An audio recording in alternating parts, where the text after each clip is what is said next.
കേന്ദ്ര നികുതി വിഹിതം ഈ ആഴ്ച കിട്ടും. ഇതുകൂടി ചേർത്ത് 2 മാസത്തെ ഓവർ ഡ്രാഫ്റ്റ് ഒഴിവാക്കാനുള്ള ശ്രമത്തിലാണ് ധനവകുപ്പ്. എന്നാൽ സാമ്പത്തിക വർഷത്തിന്റെ അവസാന ഘട്ടത്തിലായപ്പോൾ കടുത്ത ആശങ്കയുണ്ട്.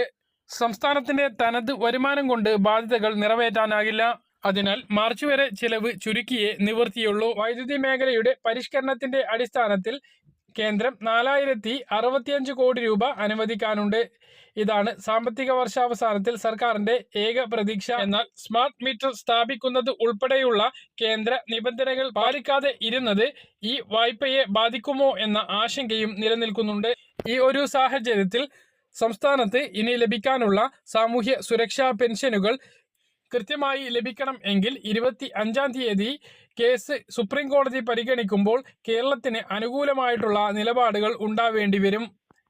നിലവിൽ ഇനി നമ്മൾ കാത്തിരിക്കുന്നത് സെപ്റ്റംബർ മാസത്തെ പെൻഷനാണ്.